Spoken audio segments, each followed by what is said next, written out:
All right, so play one, the offense comes out into an empty formation, which offenses commonly use to force defenses to declare what they're playing by spreading the offense out.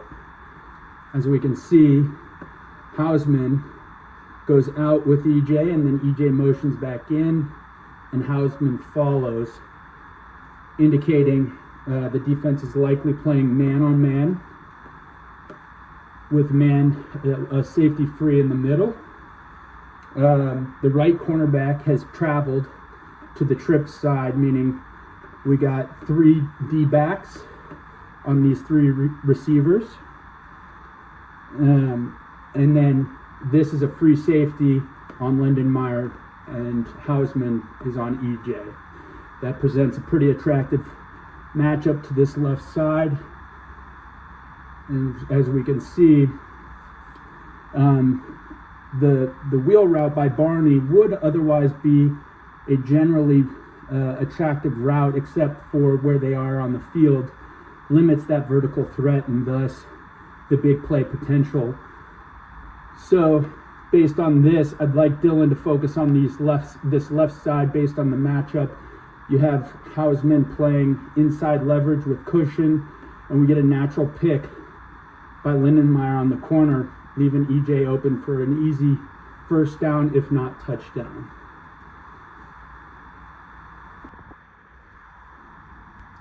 Instead, Raul is going to throw this wheel route right here, and if we pause it, we got EJ wide open, as you can see, on a much shorter throw, high percentage throw.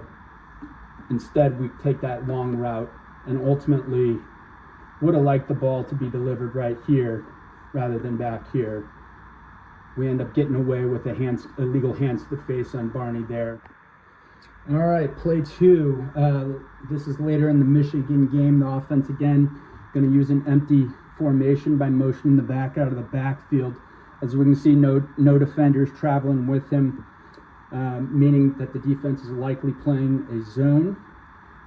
So based on that, the first thing I notice is we have 1, 2, 3, 4 wide receivers against 1, 2, 3 defenders, overloading this side. And as we'll notice, Dylan's going to focus down here on Hunter running a route, but misses a wide open Harburg there and Lindenmeyer here, and instead takes a lower percentage throw on the back shoulder to Hunter. Play 3, the offense is also going to motion Barney over here. As we see, this defender bumps out but doesn't ultimately travel with Barney, telling us this is likely also a zone coverage by the defense. We're gonna shift over. Now, as you see, we got 2 high shell, likely showing some type of cover 2, maybe cover 4. However, we would expect this cornerback, given that it's zone 2 high, he normally would be playing outside leverage. So as the play goes, Dylan actually sees him creeping, and by doing so, leaves him open, and instead we end up dumping it down here, missing a wide open receiver for an easy first down. EJ gets stopped at the line of scrimmage.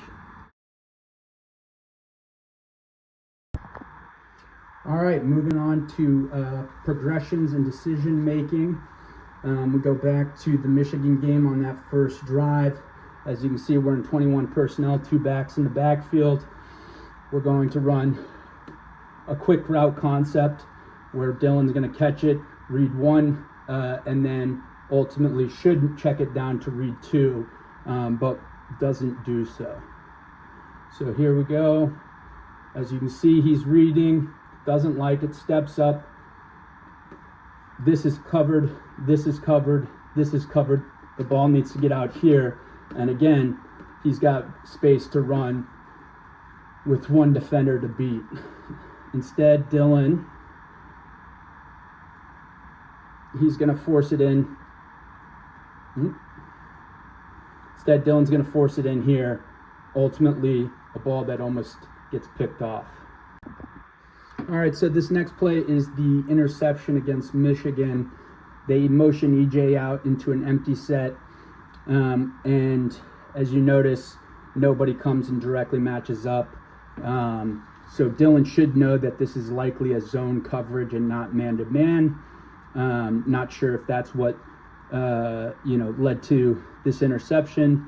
Rule mentions that in part it was due to Lindenmeyer not sitting down on the route and instead of continuing. However, I think that might be Rule just defending his quarterback, as if Lindenmeyer sits there, 20 catches this and goes the other way for 6, as we'll see right here. Right. Now, if we break this down further and look at it, defensive is running a cover 6 concept, meaning this defender's got a quarter, half. This cornerback is sitting and playing to the flats, and then we got 3 defenders underneath in zone. So Dylan's reading these 3 defenders, that triangle right there, and as he sees this guy break and this guy sit, he should be throwing it on the back side of this guy to the post right there in this hole.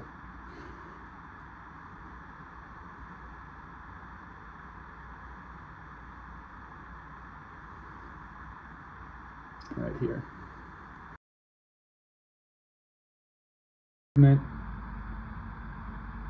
Here, Dylan, he's getting pretty deep. If you talk to guys like J.J. Watt, they say it's a defender's dream when these guys get back to 9 yards plus and just hang out. Gives the blockers pretty poor blocking angles. If Dylan steps up here, these guys can wash these guys down, right?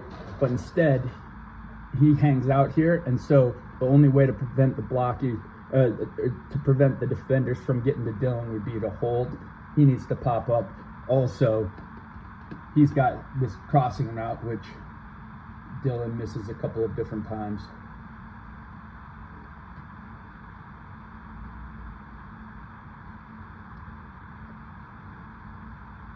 Good job to stay on his feet, but ultimately, it's something that we shouldn't have seen anyways. Okay, here we go. Later on in the Michigan game. Again, getting back deep. But here's the other part. 1, he's getting deep, but 2, instead of keeping up, staying calm, and just kind of keeping that blocker in between his defenders, Dylan's going to sprint forward. And by doing that, this guy, he's eliminating any blocking angle of this guy. And so all this guy has to do is reach his arm out.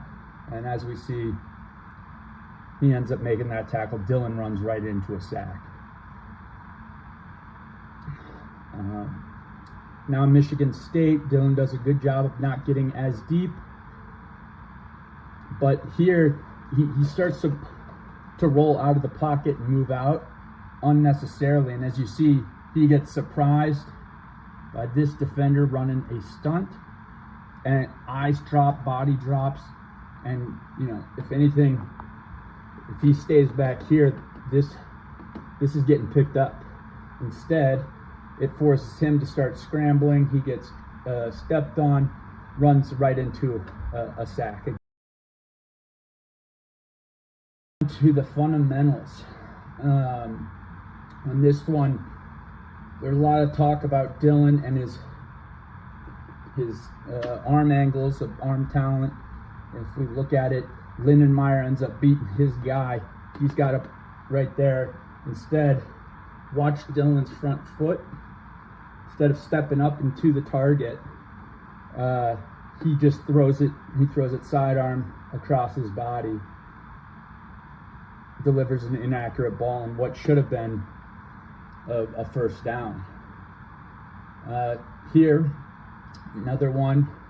Dylan, he knows he's got this guy coming across.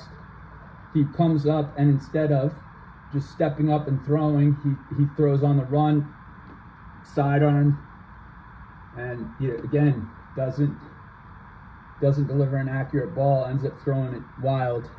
And so really needs to, use those fundamentals in the mechanics when he needs to. Here, if you look at this, it's a bit of a screenplay. We got guys coming out. This is a really well blocked thing, and he knows this guy's coming free, right? EJ's coming out, and yet instead of gaining depth and giving him room to throw the ball, right, he tries to underhand it. That from a different angle, EJ may score had he just gotten the ball around. I'd like to see Dylan try to get away from, the odd arm angles and stuff like that, because he's relying too heavily on them.